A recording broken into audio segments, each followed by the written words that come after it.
Nako, magaling pong gumawa ng sapatos sa lolo ko. Hindi nyo talaga pagsisisihan. Mura lang din po ang serbisyo niya. 15 hanggang 20 pesos lang po. Depende po sa sira ng sapatos. Aba, magpapagawa ka ba ng sapatos, ha, Iya? Oo.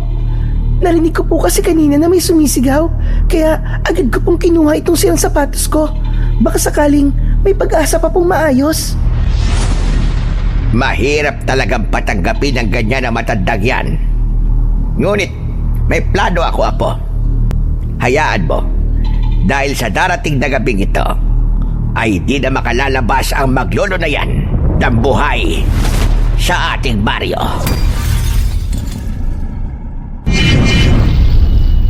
The Voice, Adik.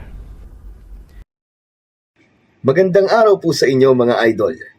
Nakita-kita po tayong muli. Ako po ang inyong Tito Blair na maghahatid sa inyo ng kwentong kababalaghan at katatakutan. Ang kwento pong inyong mapapakinggan ay tungkol sa maglolo na susubukin po ng tadhana dahil sa muling pagharap ng isang pamilyang aswang na dati na rin pong nakaharap ng isa sa ating bida. Magtatagumpay ba sila sa kanilang pagsubok?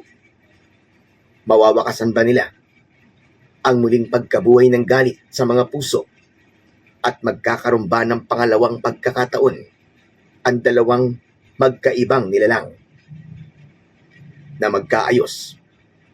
Yan po ang ating tatalakayin sa kwentong ito. Simulan na po natin ang kwento. Magandang araw po sa inyo mga idol. Nakita-kita po tayong muli. Ako po ang inyong Tito Blair na maghahatid sa inyo ng kwentong kababalaghan at katatakutan. Ang kwento pong inyong mapapakinggan ay tungkol sa maglolo na susubukin po ng tadhana dahil sa muling pagharap ng isang pamilyang aswang na dati na rin pong nakaharap ng isa sa ating bida. Magtatagumpay ba sila sa kanilang pagsubok? Mawawakasan ba nila ang muling pagkabuhay ng galit sa mga puso at magkakaroon ba ng pangalawang pagkakataon ang dalawang magkaibang nilalang na magkaayos? Yan po ang ating tatalakayin sa kwentong ito. Simulan na po natin ang kwento. Lo, naabutan na po tayo ng ulan. Pero parang wala pa rin pong interesado na magpagawa ng sapatos sa atin Ayos lang, Apo. Magtiyaga ka lang. Halika, dun muna tayo sumilong sa may kubo. Lo, masakit na po yung mga paa ko Pwede po bang umuwi na lang muna tayo? Ay, nako. Sinaniban ka na naman ng katamaran mong bata ka. Hindi tayo uuwi hanggat hindi pa natin nasisiguro ang bagay na gusto nating malaman. Kaya't halika na. Pumaroon na tayo sa kubo na yon. Sige po, Lo. Si JP at si Lolo Doksyo ay isa sa mga tanyag na taga-ayos ng sapatos sa bawat baryo.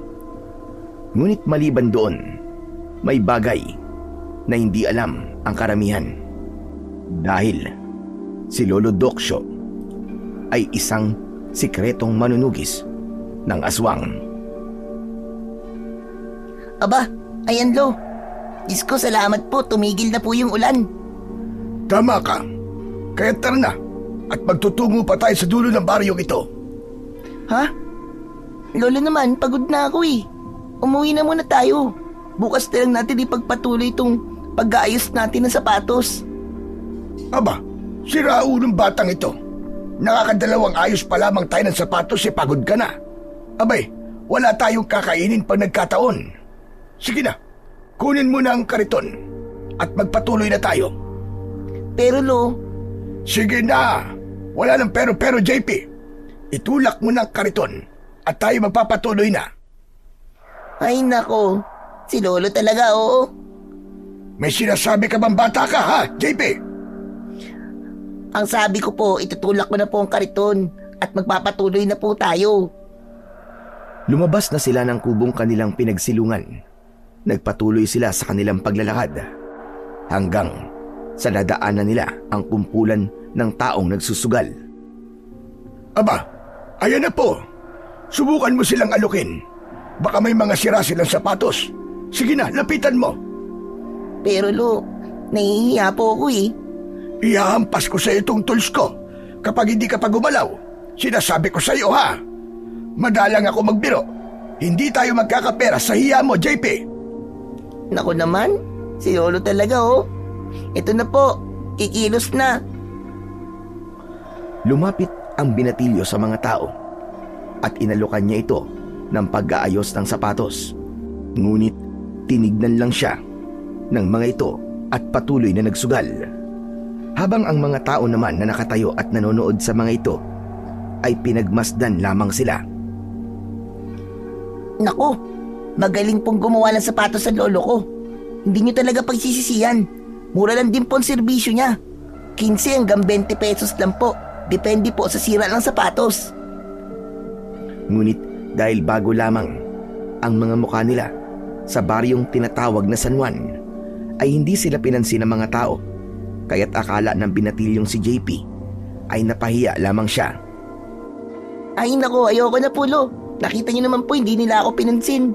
Tinignan lang ako na parang ngubaran mula ulo hanggang paa. Napakaikli naman ng pasensya mo, iyo. Alam mo, kung hindi natin gagawin ito, ay hindi tayo magkakapera. Yun ba talaga Lo? Eh di ba dahil narinig mo sa kaibigan mo na may mga aswang na naninirahan dito, kaya nagmadali kan dito mag-alok ng gawa? JP, hinaan mo naman ang boses mo at baka mabulilyaso yung pagmamasid natin. Mag-iingat ka sa lahat ng mga sasabihin mong bata ka. Hindi pa natin alam ang totoo. Mahirap na. Tatalian ko yung dila mo. Kaya umayos ka, JP. At kanina ka pa sa akin namumuro, ha? Pasensya na po Lo. Nadulas lang po. Mag-ingat ka na lamang sa susunod. Tara na. At magpatuloy na tayo. Sumigaw ka at nang malaman nila na gumagawa tayo ng sapatos. Opo Lo. Nagpatuloy na sila sa paglalakad, habang ang binatilyong si JP naman ay patuloy naman sa pagsigaw, hanggang umabot na sila ng dulo ng baryo. Ngunit wala pa rin ang nagpagawa ng sapatos. Kaya naman nagpasya ang maglolo na umuwi na at ipagpatuloy na lamang nila kinabukasan ang kanilang mga ginagawa. Ay, salamat. At makakaupo na rin. Yan lang naman ang pinakapaborito mong gawin. Wala nang iba. Diyos me, yung bata ka, oo. Sa susunod, may parusa na yung ginawa mo kanina. Naiintindihan mo? Ang alin po dun Lo? Ang alin? Malamang. Yung nagsasalita ka tungkol sa tunay nating pakay. Sinabi ko na sa'yo, di ba? Papatayuin kita ng 1 oras na may babasaging baso sa iyong dila. Pasensya na nga Lo. Di ko naman po talaga sinasadya eh. Naduyas lang po talaga ako. Pangako po sa susunod, mag-iingat na po talaga ako. Palalampasin ko ngayon yan, JP. Pero sa susunod, may parusa na. Siya nga pala, may napansin ka ba sa baryong pinuntahan natin? Wala naman po Lo. Halos normal naman lahat eh. Kahit yung pamamaraan nila ng pagtingin sa akin eh, normal lang naman yun. Kasi bagong mukha tayo dun. Tama ka. Normal lang ang baryong yun. Kaya bukas, ibang baryo naman ang ating pupuntahan. Saan naman po Lo? Sa tabing baryo ng San Juan. Sa baryo ng Puting Tupa tayo tutungo. Tulad ng dati, JP, yung buntot ng pagi ay huwag mong kakalimutang ibabad sa tubig na may asin, sili at bawang bago mo dalhin. Maaaring wala nga sa baryo ng San Juan, ngunit iba ang pakiramdam ko sa baryo ng Puting Tupa. Hindi ko pa po napag-aralan ng tungkol sa presensya ng mga aswang. Pero parang sang-ayon po ako sa sinabi nyo. Kasi pagdating natin sa dulo ng San Juan, nasa bungad pa lang po tayo ng baryo Puting Tupa. Bumigat na po kaagad ang pakiramdam ko. Yun din ang napansin ko, Apo. Kaya naman bukas maaga pa lang ay tutungo na tayo doon. Kaya ang mga biling ko sa iyo, ha, huwag mong kakalimutan. Opo, Lo. Asahan niyo po na gagawin ko po lahat ng bilin niyo. Pero bago po yun, kain na po tayo, Lo. Kanina pa po kumakalamansi mura ako eh. May mag-asikaso ka. Alam ka namang ako pa maghahain ng pagkain para sa'yo. Hindi ka na bata. Kaya mo na yan. Si Lolo naman eh. Kakaupo ko lang oh. Gusto ko pa mag-relax eh. Abay sira ulo tong batang to ah. Abay gusto pa yatang ako talaga maghain para sa kanya. Kinuha ni Lolo Doksyo ang walis tambo at humarap ito sa kanyang apo. At nang makita siya nito, ay agad itong napatayo. Ay Lolo, kikilos na po pala ako. Akala ko ako pa ang pagsasandukin mo. Pipilayan talaga kita para talagang wala kang kakayang humawak ng plato. Si Lolo talaga oh. Nagbibiro lang naman po ako eh. Ito na nga po, nakatayo na. Kukuha na po ako ng plato at maghahain na po. Naghain na ng pagkain si JP. Pagkatapos nun, ay tinawag niya na ang kanyang lolo upang kumain. Pag-upo pa lang sa upuan ng kanyang lolo, ay napansin kagad ng matanda ang inihain nitong ulam, itlog at tuyo na may sawsawang kamatis. Lo, kain na po. Paborito po natin ang ulam. Hindi ko lang talaga mapigilan na maisip ang nanay mo. Hindi ko kasi akalain na sandali lang yung panahon na nagkasama kami. Tapos, brutal siyang pinatay ng mga halimaw na yon. Wala ding nagawa ang tatay mo dahil maging siya ay napaslang rin. Miss na miss ko na sila, apo. Lo, tama na po. Hindi naman natin maibabalik yung panahon eh. At least, hindi ba, naiwan ako sa'yo? Naiwan ang pinakagwapo mong apo na malang-mala sa'yo. At saka, hindi po ba masama ang umiiyak sa harap ng pagkain? Sige ka, mamalasin po tayo. Hala, sige na, kumain ka na rin. At kakain na rin ako. Pag po kayo mag-alala, Lo, habang buhay po ako sa tabi nyo, sasamahan ko po kayo sa mga gagawin nyo, sa mga pakikipaglaban nyo, tapos sabay po tayong lalaban sa mga aswang. At kahit saan man silang sulok na mundo magtago, makikita at mahahanap natin sila. Kaya sige na po, kumain na po tayo. Bukas po, siguradong maglalakad na naman tayo ng napakalayo para po may lakas tayo. Tama ka, apo. Habang nabubuhay ako, hindi ko hahayaan ang mga aswang na yan na mabuhay pa. Bilang isang manunugis, ay hindi ko hahayaan na may mga pamilya pa ang matulad sa atin. O siya, tama na ang drama natin. Kumain na tayo. Mabilis na tinapos ng maglolo ang kanilang pagkain. Pagkatapos noon ay pareho na silang pumasok sa kanilang silid, habang si Lolo Doksyo ay umupo muna sa kanyang katre. Ang kanyang apo naman ay naglatag na sa sahig. Maya-maya pa ay narinig na lamang niya ang kanyang apo na malakas nang humihilik, habang siya naman ay hindi makatulog at pinagmamasdan lamang ang kanyang apo na masarap nang natutulog. Sana ay nandito ka, Ella, anak ko. Nasasaksiyan mo sana ang anak mo na malusog at lumalaki na isang mabuting tao. Huwag kang mag-alala, Ella, anak. Kahit na wala ka na, hindi ko pababayaan si JP. Siya na lamang ang meron ako at ang nag-iisang alaala mo sa akin. Matapos yun sabihin ni Lolo Doksyo, ay nahiga na rin siya sa kanyang katre, at habang nakapikit ang kanyang mga mata, ay may mga luhang umaagos mula dito. Mabilis naman na lumipas ang gabing yon sa maglolo, na unang nagising ang binatilyo. Nagtimpla na ito ng kape. Maya-maya pa ay sumunod na rin ang matanda at agad na umupo. Tahimik silang dalawa hanggang sa nagsalita si Lolo Doksyo upang ipaalala ang kanilang mga dadalhin. Kaya matapos ng binatilyo ang kape, ay mabilis niya itong inihanda. Ayan, Lo. Ayos na po ang lahat. Handa na po. Dalin mo ang timba na may tinapay, po para hindi natin kailanganin tumigil pa at kahit tayo naglalakad ay makakakain tayo.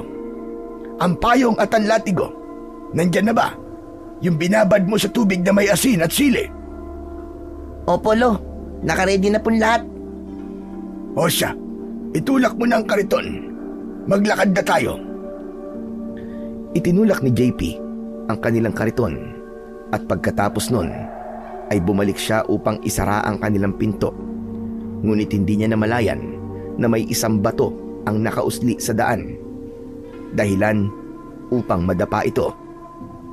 Diyos mio, Marimar, JP. Naglalakad ka na nga lang eh. Nadadapa ka pa. Napakalampa mo naman bata ka, oo. Si Lolo naman oh, ang aga-aga imbis na tulungan ako eh. Tignan mo nga oh, nasugatan na nga po yung siko ko eh. Ay nako, tumayo ka na dyan, JP. Dahil aabutan pa tayo ng tanghalian. Eh wala pa tayong naaayos sa sapatos. Ito na nga lo eh, tatayo na po. Ay nako, ang lolo kong walang kalambing-lambing sa akin. Ba noon malambing ako sa'yo? Dahil bata ka pa noon. Pero ngayon nagbibinata ka na. Baka nga yan singit mo eh. Hindi ka pa marunong magkuskus niyan. Lolo naman oh, ang ingay-ingay. Baka mamaya maniwala yung mga tao eh, nakakahiya. Sige na. Itulak mo na lang ang kariton. Kaya aga-aga eh, napapatawa mo ko. Naglakad na ang maglolo. Dumaan muli sila sa baryo ng San Juan upang makasigurado na walang aswang sa baryong yon. Ngunit sa pagpapatuloy nila ng paglalakad ay umabot na sila sa dulo ng baryo. Kaya't nagpatuloy na lamang sila sa susunod na baryo na kanilang pupuntahan. Sige na, sumigaw ka na, JP. Para malaman nilang gumagawa tayo ng sapatos. Pero lo, sandali lang po. Iba po ang pakiramdam ko. Napakabigat po. Alam ko, Apo. Umarte ka lamang ng normal upang hindi nila malaman ang tunay nating pakay. Tumango naman ang binatilyo at pagkatapos nun ay nagdesisyon silang huminto muna upang uminom ng tubig at para umupo na rin ng sandali. Hanggang sa may isang dalagita ang lumapit. Mukhang matanda lamang yon ng ilang taon sa binatilyong si JP. Kinausap sila nito habang may bitbit na sapatos na parang hindi naman malaki ang sira. Aba, magpapagawa ka ba ng sapatos, ha, Iya? Oo. Narinig ko po kasi kanina na may sumisigaw. Kaya agad ko pong kinuha itong sirang sapatos ko. Baka sakaling may pag-asa pa pong maayos. Miss, akin na. At susuriin ko. Heto. Inabot ng dalaga ang kanyang sirang sapatos na nais niyang ipagawa. Hindi niya sinasadyang mahawakan ng kamay nito. Naramdaman niya ang lamig na parabang nagbabad sa tubig na may yelo. Napatingin ang binatilyong si JP sa magandang dalaga. Ngunit normal lang ito, kaya't hindi niya ito pinag-isipan ng masama. Miss Ganda, may pag-asa pang maayos to. Don't worry about this. My lolo will, ano nga yun? Basta, aayusin to ni lolo. Makikita mo, mas matibay pa to sa batibay. Kasi pag si lolo ang gumawa, talagang ayos na ayos. 15 pesos na lang para sa'yo. Pagpasensyahan mo na ang apo ko, Iya. Masyado lang papansin yan. Napakaganda mo naman kasi. Ayos lang po. Ako nga po pala si Aurora. Sandali lang, Aurora. At aayusin ko na itong payong mo. Ayan, diyan ka muna. Maupo ka lang dyan. Habang si Lolo Doksyo ay inayos ang sapatos, nilapitan naman ni JP ang dalaga upang magtanong dito. Naging wais ang binatilyo dahil alam niyang hindi lamang ang paggagawa ng sapatos ang ipinunta nila doon para makasigurado na rin na hindi aswang ang kanilang kaharap. Teka Miss Maganda, may itatanong lang ako sa'yo. Bakit parang walang kalalakihan sa baryo nyo? Dahil sa tanong na yun ay napatingin bigla ang kanyang lolo. Dahil kahit siya ay napansin yun. Dahil sa tagal nilang naglalakad ay puro kababaihan nga lang ang kanilang nakikita. Habang ang babae naman ay sumagot lamang ng mahinahon sa itinanong na yun ng binatilyo. Yun ba? Naku, yan na kasi ang kinalakihan ko dito eh. Hindi kami aalis sa baryong ito kung wala pa kami sa tamang edad. para maganap ng aming magiging asawa. Eh bakit ganun? Hindi ba pwedeng sumama yung mga kalalakihan dito? Wala akong alam sa ganyan eh. Basta, sumusunod lamang ako sa utos ng mga nakakatanda. Pwede ba yun? Eh dito ka nakatira? Maliban doon, yun lang talaga ang alam ko. Ilang taong ka na ba? 17. 17 na ako. Pagtungtong ko ng 18, nasa sakin na. Kung gusto kong umalis. Eh kung ganun, nasaan ang tatay mo? Si tatay ba? Matagal nang patay ang tatay ko. Ganon din si nanay. Ay, pasensya ka na. Kung ganun, pareha pala tayo. Naku, ayos lang.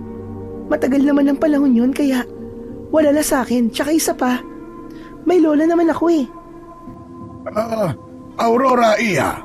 Tapos na ang sapatos mo. Ay, hala, ang galing niyo po. Mukhang bago na uli. Maraming salamat po ah. Heto po ang bayad ko. Naku, sasabihin ko sa mga tao dito na napakagaling niyo pong gumawa ng sapatos. Nako. Maraming salamat sa iyo, Iha. Umalis na ang dalaga at nang makaalis ito ay nawala ang ngiti sa muka ng matanda at tinignan ng seryoso ang kanyang apo. JP, nasisigurado ko na nasa tamang baryo tayo. Tama ang ginawa mong pagtatanong kanina at ayon sa aking kutob, mga aswang nga ang mga naririto. Kalmado lamang siya pero nakapagtataka na walang kahit na ilang kalalakihan man lang sa baryong ito. Elo, may napansin nga po ako sa kanya kanini. Yung kamay niya po sobrang lamig. Para bang matagal pong nagbabad sa malamig na tubig. Malamig pa po sa ilong ng pusa eh. Sobrang kakaiba po. Magpatuloy pa tayo, Apo. Baka may mga makikita at malalaman pa tayo sa baryong ito. Sige po, no? Itinulak na uli ng binatilyo ang kariton na kanilang daladala. Matapos yun ay naghintay pa sila ng isang saglit at nabigla sila nang dagsain sila ng mga taong magpapaayos ng sapatos. Ngunit habang sila ay gumagawa ng sapatos ay napansin nila ang isang matandang babae na nakatayo lamang at hindi lumalapit sa kanila. Meron itong puting mahabang buhok. Nakataklob din ng tela ang kalahati ng kanyang muka. Maayos naman itong nakatayo at para bang pinagmamasdan lamang sila. Napansin yon ng matanda. Ngunit hindi ito kumibo. Hinayaan lamang niya ito na tignan sila hanggang sa umalis ito. Nagdala yon ng isang malalim na pagtataka sa matanda. Ngunit dahil marami pang nakapila na magpapagawa ng sapatos, ay isinantabi niya na lang muna ang bagay na yon. Sige po, mga magagandang binibini. Magsipila lang po kayo. Lahat po kayo ay mapaglilingkuran ng aking lolo. Sandali lang po ah. Apo, kunin mo na lang ang mga sapatos na ipapagawa nila. Sigurado naman, nakilala nila ang sa kanila. Ginawa ni JP ang ipinag-utos ng kanyang lolo. Matapos nun, ay umupo ito sa tabi ng matanda upang panoorin ito kung paano siya mag-ayos ng nasirang sapatos. Hindi na nila namalayan ang paglubog ng araw dahil sa abala sila sa pag-aayos ng mga sapatos ng mga ito. Dahil hindi siya natapos sa pag-aayos, ay kinausap ni Lolo Doksyo ang mga ito. Sinabi niya na lamang na babalik ito upang gawin ang ibang sapatos na hindi nila nadatnan. Ayaw kasi nila na maabutan sila ng dilim sa baryong yon. Pumayag naman ang mga kababaihan. Kaya nagligpit na sila ng kanilang gamit. Hindi naman nila napansin ang matandang babae na bumalik at pinapanood sila. Nako, aalis na ho kami, Manang. Babalik na lamang kami bukas para mag-ayos ng sapatos. Hindi na. Hindi na kayo babalik rito. Hindi na kayo mag-aayos ng mga sapatos rito. Aba, bakit naman? Naghahanap buhay lang po kami. Wala akong pakialam. Kung ano pa ba ng inyong sadya sa aming baryo, ayoko na nababalik pa kayo rito. Dahil hindi nyo alam ang lugar na inyong pinapasok. Mawalang galang na po. Wala naman po kaming ibang sadya sa baryo nyo. Gusto lamang po namin na maghanap buhay ng lolo ko upang may kitain po kami. Yun lang ba talaga? Hindi niyo ako maloloko. Umalis na kayo. At ayoko na babalik pa kayo rito kahit kailan. Alis! Umalis na kayo! Nabigla ang maglolo nang itulak ng matanda ang kanilang kariton. Nagulat sila sa lakas na meron nito, na kahit si JP ay hindi magagawang itulak yon ng ganun, gamit lamang ang isang kamay. Sandali pa ay nanatiling nakatayo ang maglolo at tinignan ang matandang babae, na mata lamang ang kanilang nakikita. Mabalasik ang tingin ng matandang babae, na para bang pakiramdam nila ay anumang sandali ay aatake ito. Kaya't nagdesisyon na ang matandang si Lolo Doksyo na umalis na lamang sa baryong yon. Ngunit hindi pa rin siya makikinig sa matandang babae at babalik pa rin sila kinabukasan. Nang maglakad sila papalayo, ay hinabol pa rin sila ng tingin ng matandang babae. Hindi ito umalis sa kanyang kinatatayuan, habang ang mata nito ay sandaling kumislap ng kulay pula, na para bang dumaan lamang yon sa puti ng kanyang mga mata. Maya-maya pa ay dumating ang dalagang unang nagpaayos ng sapatos. Inilagay niya ang kanyang isang kamay sa balikat ng matandang babae na nakatingin pa rin sa direksyon kung saan naglakad ang maglolo. Inang, bakit niyo naman po ginawa yan sa kanila?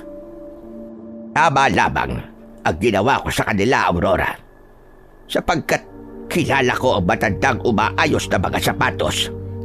Kilala ko siya mula sa pinakakasulok-sulukan ng kanyang pagkatao. Ano? Ano pong ibig niyo sabihin, Inang? Ang anak niyang babae na si Ella ang siyang sumira sa pagsasama ng iyong ina at ama, at dahilan upang paslangin ang sarili mong ama ang iyong ina. Natahimik ang dalaga, ngunit bumakas sa mukha nito ang matinding galit. Kung ganun, Inang, hayaan niyo ho sila sa baryong ito. Hayaan niyo po silang magpabalik-balik dito. Ngunit apo, matagal na panahon na nananahimik ang ating angkan. Ayokong malagay na naman tayo sa panganib. Inang, hahayaan niyo po bang magpagala-gala lamang sila at tumihinga ang pamilya ng pumaslang sa aking ina? Kung kayo ay hahayaan niyo lang yon, hindi ako, na dahil sa kanila ay nawalan ako ng ina, at dahil sa anak niya ay nasira ang pamilya namin. Ngunit apo, patas lamang ang nangyari dahil napatay namin ang babaeng sumira sa pamilya nyo at ang iyong ama na pumaslang sa nanay mo. Walang patas-patas sa akin, Inang. Wala rin akong pakialam kung namatay na ang Ella na tinutukoy nyo. Hindi ako matatahimik hanggat buhay pa rin ang matandang ama nito. Ngunit sa palagay ko, ang binatilyong kasama niya ay kapatid mo sa ama. Dahil sa aking pagkakaalam ay nagbunga ang pagtataksil ng iyong ama. Kung ganun, ay papatay ako ng kapatid ko sa labas. Aurora! Aurora, apo! Aurora! Naglakad palayo ang dalagang si Aurora, at dahil sa kanyang nalaman ay nabuhay ang isang galit na matagal nang natulog sa kanyang puso. Nag-alala naman ang kanyang lola na si Mercedes dahil matagal na panahon nang sila ay tumigil sa pamamaslang. Natakot kasi ito na maubos ang kanilang lahi, ang lahi ng mga bangkilan. Lo, grabe yung matandang babae kanina, no? Nakakatakot. Parang gustong mangain ng tao. Tama ka po. Kahit ako, nagsitayuan din ang mga balahibo ko sa katawan. Mula ulo hanggang pa. Lalo na nang itulak niya ang kariton natin. Balahibo? Mula ulo hanggang pa? Ibig sabihin lahat? Abay, iba naman ang nasa utak mong bata ka. Manahimik ka na nga lang dyan. At bilisan ang paglalakad. Si Lolo naman, no? Nagbibiro lang naman ako eh. Tapos, masyado mong siniseryoso. Habang sila ay naglalakad, hindi nila napansin ang malaking itim na ibon na kanina pang nasa itaas nila. Hanggang sa ito ay sumalubong sa kanila. Mabagin langit! Aswang yan na po! Aswang ang malaking ibon na yan na nasa ating harapan! Akin ang buntot ng pagi! Bilisan mo, Apo! Hindi nila inaalis ang paningin nila sa ibong nasa kanilang harapan, habang natataranta namang kinuha ni JP ang buntot ng pagi. Kaya imbis na buntot ng pagi ang kanyang makuha, ay payong ang kanyang inabot. Ngunit hindi umatake ang ibon dahil mabilis itong umalis sa kanilang harapan, habang si Lolo Doksyo naman ay napakamot sa ulo, sabay palo nito ng payong sa kanyang apo na nanlalaki ang mga mata. Aray ko naman, Lo! Ang sabi ko, buntot ng pagi! Bakit payong ang inabot mo sa akin? Tarantadong batang ito! Kung sumugod yung aswang na yon, anong gagamitin ko? Itong payong? Ano ito? Ito ipapamalo ko sa kanya! Pasensya na, Lo, nataranta po kasi ako eh. Yung sinabi niyong aswang yung malaking ibon. Ay nako, ilang beses ko masasabihin sa'yo na kapag nakaharap ka sa isang aswang ay huwag kang matataranta dahil pwedeng gamitin ng aswang na yon, ang bagay na yon, upang mabilis ka nitong atakin. Pasensya na po, Lo. Pero bakit ganun? Bakit po nakakapag-anyong hayop na ang aswang? Hindi pa naman tuluyang nagdidilim. Mamaya na natin pag-usapan niya na po. Madali ka't kailangan na nating makauwi kagad. Mabilis na tinulak ng maglolo ang kariton, habang si Lolo Doksyo naman ay hindi pa rin mapalagay at palinga-linga pa rin sa paligid. Natatakot ito na baka sa susunod na pagbalik ng aswang ay marami na itong kasama, lalo na't hindi sapat ang kanilang paghahanda upang lumaban sa mga aswang. Pagdating nila sa bahay ay mabilis na binuksan ng binatilyo ang pintuan at ipinasok ang mga gamit na nasa kariton. Umupo naman kagad si Lolo Doksyo sa upuang gawa sa kawayan at ipinag-utos niya sa kanyang apo na isara lahat ng mga bintana at siguraduhing nakakandado ang mga ito. Pinaupo niya ang kanyang apo at tinignan niya ito sa mga mata. JP, Apo, sa palagay ko na tama ang baryong pinuntahan natin, at sa palagay ko rin ang baryo ng Puting Tupa ang siyang pinamumugaran ng mga aswang. At kung tinatanong mo kung bakit kahit hindi pa tuluyan dumidilim ay nakakapag-anyong hayop na ang mga aswang, ay hindi ko rin alam. Maaaring sa tagal ng panahon na kanilang pananahimik ay lalo silang lumakas. Ang ibig niyo po ba sabihin ay kahit ang magandang babae na si Aurora ay isa din pong aswang? Tama ka, iyo. Pero ito ang iyong pakakatandaan. Huwag kang masisilaw sa kanilang magandang panlabas dahil maaaring ang kanilang panlabas na kagandahan ay ginagamit lamang nila upang makapanloko ng tao. Naiintindihan ko po kayo, Lo. Ano na pong plano niyo ngayon? Babalik tayo sa baryong yun, Apo. Walang makakapigil sa atin na bumalik roon. Pero paano po yung matandang babae na ayaw tayong pabalikin sa kanilang baryo? Huwag na lamang natin siyang pansinin. Babalik tayo sa baryong yun bilang taga-ayos ng mga nasirang sapatos. Hindi pwedeng may pumigil sa ating misyon. Ayusin mo na lamang ang iyong galaw. Mag-iingat ka sa mga salitang bibitiwan mo at sa mga tanong mo na pwedeng makapag-isip sa kanila na tayo ay may ibang pakay sa kanilang baryo. Pangako po, Lo, gagawin ko po ang makakaya ko upang hindi nila matuklasan na isa ka pong manunugis. Isa ka na rin ganap na manunugis, Apo, dahil kasama ka sa planong aking nabuo. Opo, tayo po pala. Sa matandang babae kanina na pinagtabuyan tayo, may napansin ako sa kanya, sa boses at mga mata niya. Ano naman po yun, Lo? Hindi ko makakalimutan ang matang yun, Apo. Kung paano siya tumingin at hindi ako pwedeng magkamali sa boses niya. Sigurado ako na siya si Mercedes, ang aswang na binigyan ko ng tanda sa kanyang bibig. Teka, Lo, kaya ba ganun siya? Kaya ba nakatakip po ang bibig niya? Maaari, Apo. Ngunit hindi pa tayo sigurado kung siya nga ba talaga yon. Maaaring kamata at kaboses lamang niya. Ngunit kung isa din siyang aswang, ay hindi ako magdadalawang isip na patayin siya. Kung ganun po, babalik na talaga tayo ron. Tama ka, Apo. Dadalhin natin bukas sa mga kagamitan ko. Mga anting-anting at mga sandata. Oo nga pala. Sandali lamang.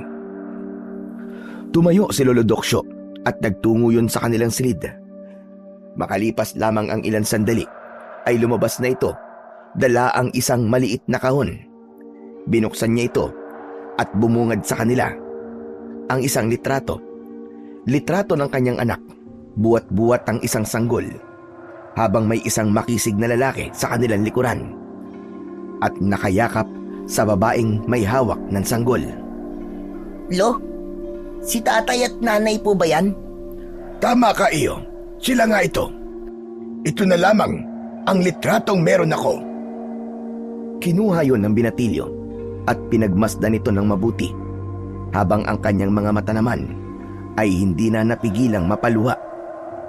At sunod nun ay ang pag-abot sa kanya ng isang singsing na kulay pilak na may bilog. Sa bilog ay may isang maliit na bato na kulay berde. Ano po ito, Lo? Sing-sing, Apo. Nakikita mo naman, hindi ba? Si Lolo naman, oh. Nagdadrama pa ako dito eh. Tapos, namimiloso po ka naman dyan. Abay, tama naman ang sinabi ko sa iyo, Nagtatanong ka eh. Nakikita mo naman na sing-sing, hindi ba? Ang ibig ko po sabihin, para saan po ito? Isuot mo, Apo. Yan ay ang naiwan pang anting-anting ng iyong ama. Ang maliit na batong nandyan ay galing pa sa berdeng bulalakaw. Siya mismo gumawa ng singsing na yan para siya ay protektan sa anumang uri ng kasamaan, panggagayuma o hipnotismo. Bago ko pa makalimutan, gusto kong sabihin sa iyo na ang iyong ama ay isa sa aking mag-aaral. At umibig ito sa iyong ina. Wala akong ginawang paghadlang dahil isang mabuting tao si Himalim. Ngunit isang araw, nalimutan niyang isuot ang singsing na yan. Naiwan niya sa palikuran. Doon ay nagawa siyang magayuma ng isang aswang. Lubos na nasaktan ang iyong ina na halos gusto niyang isumpa si Himalim. Ngunit nagtaka ko nang malaman kong buntis na ang aswang na kanyang kinakasama. Hanggang sa nanganak ito, hindi ko alam kung babae ba o lalaki ang kanilang naging anak. 2 taon pa lumipas, Apo. Naisipang sabuyan ng asin at bigas ng iyong ina si Himalim. Dahil sa isip-isip niya na ginayuma lamang ito. Dahil ang pagmamahalan nila ay hindi biro na para bang walang sino man ang makakapaghiwalay sa kanila. Ngunit nang makita niya ang singsing sa palikuran, kasabay nun ang pakikipaghiwalay sa kanya ni Himalim. Kaya't nang masabuyan niya ito ng bigas at asin, parang bumalik ito sa kanyang katinuan. Kinausap niya ang iyong ina na para bang walang nangyari. Kaya't doon ko na nasiguro na gayuma lamang talaga ang dahilan ng pag-ayaw ni Himalim sa iyong ina. Akala ko doon na nagtatapos ang lahat. Lumipas pa ang mga panahon at ipinanganak ka ng iyong ina. Sa gabi ng iyong kapanganakan ay sumugod ang mga aswang na bangkilan sa ating baryo. Doon nga pinaslang ang iyong ina at ama. Ngunit nabigyan ko ng isang tanda ang pumatay sa iyong ina. Yun ay walang iba kundi si Mercedes. Inilayo kita sa baryong yun, Apo, at sa pagkakaalam ko ay wala na ang kanilang lahi. Pero Lo, paano kung buhay pa pala ang mga aswang na yun? Papatayin ko sila, Apo. Papatayin ko silang lahat at wala akong ititira maski isa sa kanila. Kaya, Apo, kapag isinuot mo na ang singsing na yan, ay wag na wag mo itong huhubarin kahit na ano pang mangyari upang hindi ka tablan ng panggagayuma at hipnotismo ng dilim. Pangako po, Lo. Hindi ko po aalisin ang singsing na to. At lahat po ng bilin nyo ay susundin ko. Tumayo na ang binatilyo at naghain na ng pagkain. Alam ni Lolo Doksyo, hindi maayos ang nararamdaman ng kanyang apo. Matapos niyang maisiwalat ang totoong nangyari sa kanyang anak na siya ring ina ng binatilyo. Ngunit ipinapakita lamang nito na siya ay malakas at hindi natatakot. Matapos maghain ng binatilyo ay sabay silang nagdasal, at matapos nilang magdasal ay tahimik na silang kumain. Naunang natapos si Lolo Doksyo at pumasok sa palikuran upang maglinis ng katawan. Matapos nun ay sumunod naman ang binatilyo. Matapos ng lahat ng kanilang gagawin ay tahimik na naglatag ang binatilyo at diretso na sa pagtulog. Dala na rin ng labis na pagod sa maghapon nilang paglalakad ng kanyang lolo. Habang ang matanda naman ay ganun din ang ginawa. Humiga ito sa katre at tahimik na natulog. Habang sa kabilang panig naman ay nagsasagawa ng isang ritual upang magpalakas ng kanilang puwersa. Tinawag nila ang kanilang Diyos ng mga aswang na bangkilan upang humingi rito ng mas malakas na kapangyarihan. Yun ay si Asaang, ang nag-iisang Diyos na sinasamba ng mga bangkilan na aswang. Aming kataas-taasang Panginoon ng mga bangkilan, humihingi po kami ng bagong kapangyarihan at mag-aalay kami sa inyo ng dugo na walang katulad sa lahat. Bigyan niyo po kami ng isang malakas na kapangyarihan na hindi matatalo ng sinuman. Aming Panginoong Asaang. Matapos nilang isagawa ang ritual at ibigay ng kanilang Diyos ang kanilang hinihingi na lakas, ay isa-isa silang nagbago ng anyo. Mapaibon man, pusa o aso, ay naglakbay sa iba't ibang uri ng direksyon upang bumiktima ng mga tao. Ang tanging baryo na hindi sinasalakay ay ang baryo kung saan ay naninirahan ng maglolo, habang ang maglolo naman ay parehong naganda. Sa susunod nilang pagbabalik sa baryo Puting Tupa, kumuha sila ng 4 na garapon upang ang pinagbabara nila ng buntot ng pagi ay ilalagay nila sa mga garapon na kanilang hawak. Itinali nila yon sa magkabila ang bewang nila na tinatago naman ng kanilang mga damit hanggang sa lumabas na ng kanilang bahay ang maglolo. Tulad ng dati ay inayos ni JP ang lahat ng kanilang mga gagamitin at sabay nilang itinulak ang kariton pabalik sa baryo ng Puting Tupa. Bala kung sa araw na ito, Apo, ay hindi tayo uuwi. Kaya naman, pinagandaan talaga natin ang mabuti. Ang garapon na nakatali sa ating bewang ay may ibang takip. Itinago ko yun kasama ng buntot pagi. Kapag kailangan na, ay papalitan na natin sila ng takip para magamit natin ng tubig na may asin, bawang at sili. Yun ang gagamitin natin pandepensa upang hindi nila tayo malapitan kung sakaling malaman nila ang tunay na pakay natin. Opo, Lo. Ang singsing, Apo. Suot ko po, Lo. Mabuti naman kung ganon. Dahil kung sakaling malaman nila ang tunay na pakay natin, ay handa tayo. Mabilis na silang naglakad at pagdating doon ay sumalubong sa kanila ang mas mabigat na pakiramdam. Hindi tulad kahapon ay mainit ang pagtanggap ng mga tao dahil sa mga panahon na ito ay iba ang pamamaraan ng kanilang tingin, habang ang dalaga naman na si Aurora ay naglalakad at papunta sa kanilang gawi. Seryoso ang mukha nito, ngunit nang makalapit na sa maglolo ay ngumiti ito. Buti naman po at bumalik kayo. Kanina pa po naghihintay ang mga tao para sa serbisyo nyo. Natagalan mo yata kayo. Pasensya ka na, Iya. Marami pa kasi kaming ginawa sa bahay. Hihingi na lamang ako ng pasensya sa kanila. Nasa na ba ang mga magpapagawa? Ayun ho, nasa may harap po sila ng bahay namin. Doon ko na po sila pinaghintay. Akala ko nga po hindi na po kayo babalik dahil sa ginawa ni Lola. Nako, Iya. Hanap buhay namin ito. Kaya walang dahilan para hindi kami bumalik. Nag-umpisa nang itulak muli ng maglolo ang kariton na kanilang dala. Naglakad na sila at patungo yun sa mga babaeng nakaupo sa harap ng bahay nila Aurora. Habang si Aurora naman ay sumunod sa kanila at nawala na rito ang ngiti na kanina lang ay ipinapakita niya sa maglolo. Naglakad ito kasunod nila habang ang mga mata ay namumula at ang kanyang mga kuko ay bigla na lang humaba at tumulis. Habang si JP naman ay kanina pang hindi mapakali dahil maliban sa mga tingin na kanyang napapansin ay nag-iinit din ang singsing na kanyang suot.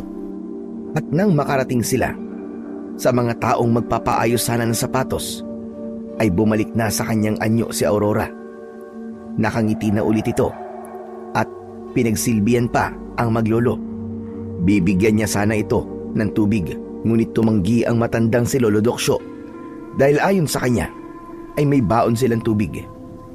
Isang tango lang naman ang itinugon doon ni Aurora at pumasok na ito sa kanilang bahay.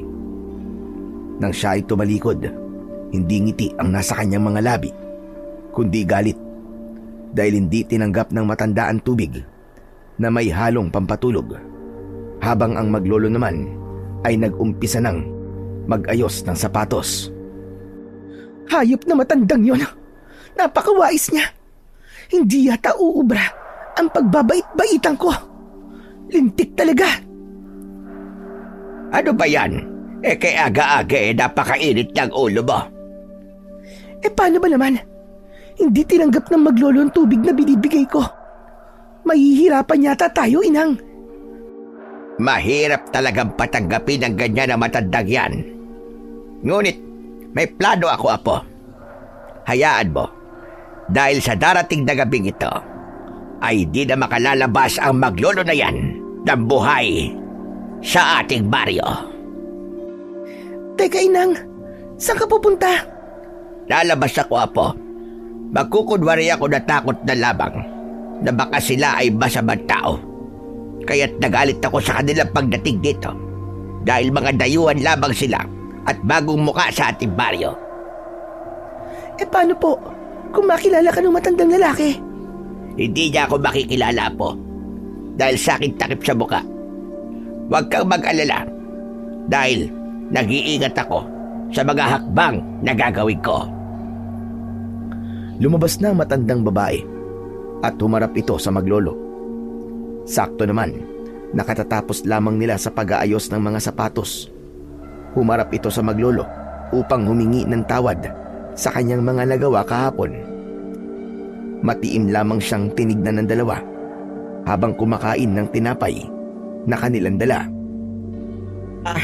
Pagpasensyaan niyo na ako sa inasal ko kahapon. Nadala lamang ako ng takot na baka masasamang tao kayo. Madalang kasi ang mga taong napapadpad sa aming baryo. Bakit naman po kayo matatakot? May dapat po ba kayong ikatakot? JP, apo, tumahimik ka. Wala yun. Wala na sa amin yun ng aking apo. Huwag ka nang mag-isip ng kung ano-ano. Hindi ba, JP? Marahang inapakan ni Lolo Doksyo ang paa ni JP upang iparating rito na kailangan niyang sumang-ayon sa kanyang sinabi. Aray ko naman, Lo. Yung paa ko po. Hindi ba, apo? Ayos na sa atin ang nangyari kahapon. Opo. Ayos na po yun. Aray ko. Sa pagsang-ayon ng kanyang apo, saka lamang niya inalis ang pagkakaapak sa paa nito. Matapos nun, ay ipinakita ng matandang babae na natutuwa ito sa pamamagitan ng ekspresyon ng kanyang mata. Tsaka na siya muling pumasok sa kanilang bahay, habang si Lolo Doksyo naman ay tinignan ng kanyang apo na hawak-hawak ang paa na inapakan nito. Hindi ba, JP? Binili na kita na mag-iingat ka sa mga sasabihin mo. At saka dapat, kung anong sasabihin ko, sasang-ayon ka. Lolo naman kasi ba't nyo naman inapakan yung paa ko? Napakabigat pa naman ng pagkakaapak nyo. Sa tandaan nyo yan Napakapuwersa nyo pa. Umayos ka, JP. Wala tayo sa atin. Ayusin mo ang pananalita mo. Kung ayaw mong tanggalin ko mga ngipin mo. Matapos niyang magsalita, ay napatingin ito sa may bintana ng maglola. At nang makita niya roon si Aurora, ay nginitian niya ito. Habang pagkatapos naman nila kumain, ay maglalakad na sana sila nang biglang paunti-unting pumapatak ang ulan. Ilang saglit pa ay lumakas na ito, kaya't lumabas si Aurora upang ituro sila sa isang kubong walang pinto at walang tao. Nako, doon ho kayo sa may kubo na yun. Wala pong tao doon. At pahingahan lamang yun ng mga tao. Pwede po kayo manatili doon. Naku, salamat naman, Iya. Napakabait mo talaga. Tara na, Apo. Doon tayo. Mabilis nilang itinakbo ang kanilang karitong dala. Matapos nun, umupo sila sa isang papag na gawa sa kawayan. Doon ay pinapanood nila ang malakas na ulan at hangin sa paligid. Maya-maya pa ay sumunod doon si Aurora na nakapayong habang may dalang supot. Inabot niya yon sa maglolo. Heto po, magpalit po kayo. Baka magkasakit po kayo pag natuyuan kayo. Maraming salamat, Aurora. Salamat, Aurora. Napakabuti mong bata. Walang anuman po. Pagpasensya nyo na lamang yan. Yan lang kasi yung mukhang panlalaki sa mga damit namin eh. Alam nyo naman po na puro kababaihan sa baryong ito. Nako, wala yun, Aurora. Kami nga itong nakakaistorbo sa inyo eh. Mag-iinarte pa ba kami? May mga baon po ba kayong pagkain? Kung gusto nyo pa sumabay na lamang po kayo sa amin ni Lola na magtanghalian. Naku, ayos yan. Ang ibig sabihin ng apo ko ay salamat, pero kakakain lang namin. Hindi ba, Apo? Ay, oo nga pala. Kakakain lang namin ni Lolo. Nagtubig at tinapay nga pala kami. Ganun ba? Pero pag nagutom kayo uli, magsabi lang kayo ha. Maraming pagkain sa bahay. Sige po, maiwan ko na kayo. Nang tumalikod ang dalaga, nasulya pa ni JP ang likurang bintana ng bahay nila Aurora. Napansin niya ang matandang babae na nakatingin sa kanila at namumula ang mata na nakatitig sa kanila. Lo, tignan nyo. Ano ba, JP? Puro ka lo. Ano ba yon? Si Lolo naman napaka-sensitive masyado. Tignan nyo po sa likurang bintana nila. Nakasilip po yung matandang babae. Nasaan? Hala, nandyan lang yung kanina eh. Namumula pa nga po yung mga mata eh. Hayaan mo na, Apo. Sa palagay ko, kailangan na talaga natin maganda. Dahil ang maglolang yan ay nakakasigurado kung may pinaplano. Basta kahit na anumang ibigay nila, lalo na kung pagkain, ay wag na wag mong tatanggapin. Maliwanag ba, JP? Opo, Lo. Opo. Pero kung wala ako sa tabi mo, kanina mo pa tinanggap ang inaalok ng dalagang yon. Malay nyo ho ba, Lo? Hindi aswang si Aurora. Huwag kang papalin lang. Di ba sinabi ko sa'yo, huwag kang maniwala sa kagandahan nila. Mapaginagawa man sa'yo o itsura nila, ay huwag mong paniniwalaan. Ang mga aswang ay magaling manlinlang. Opo, Lo. Tama na kayo, Lo. Pero, Lo, hindi maganda pakiramdam ko eh. Parang may bumubulong sa atin na huwag tayo magpalipas ng gabi rito. Lumalabas na naman, JP, ang pagkaduwag mo. Pinapairal mo na naman yan. Apo ba talaga kita? Napakatapang ng tatay at nanay mo. Ganun na rin ako. Tapos ikaw ay napakaduwag. Pasensya na po, Lo. Totoo naman kasi na para po may bumubulong sa akin eh. Na para bang pinapauwi na po tayo. Buo na ang desisyon ko, JP. Nanahimik na lamang ang binatilyo dahil alam niya kapag nagdesisyon na ang kanyang lolo ay hindi na yon mababago. Tumingin na lamang sila sa labas ng kubo na malakas pa rin ang ulan at hangin. Kaya nang tumila na ay lumabas sila.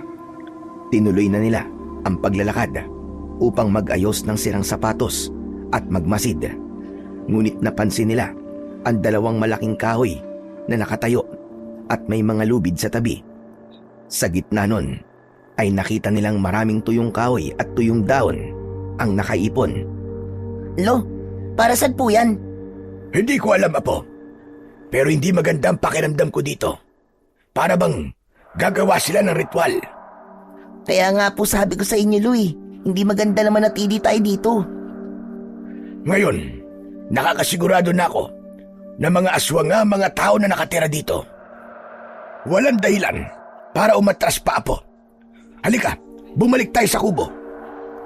Babalik na sana sila nang makita nila ang maglola na nakaabang sa kanila. Kasama ang napakaraming babae na nakangisi sa kanila. Kukunin na sana ni Lolo Doksyo ang buntot ng pagi na nakapailalim sa kanilang gamit sa kariton. Ngunit biglang lumukso ang 5 babae ng napakataas. Sakto ang pagbagsak nila sa dibdib ng maglolo. Sinubukang lumaban ni Lolo Doksyo, ngunit napakalakas ng mga ito. Maliban sa binatilyo na nakapanglaban pa dahil sa singsing na suot-suot nito. Tumakbo ka na, Apo! Tumakbo ka na! Lolo! Basta tumakbo ka na! Tumakbo ka na! Dalian mo, Apo! Dahil sa pagkataranta ay dali-daling tumakbo ang binatilyo. Ayaw niyang iwan ang kanyang lolo. Ngunit manganganib sila pareho kung hindi niya ito susundin. Habang si Lolo Doksyo naman ay naiwan at nakadagan pa rin sa kanya ang 2 aswang.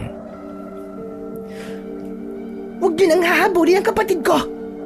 May panahon din para sa kanya. Mga hayop kayo! Pakawalan niyo ako! Pakawalan niyo ako!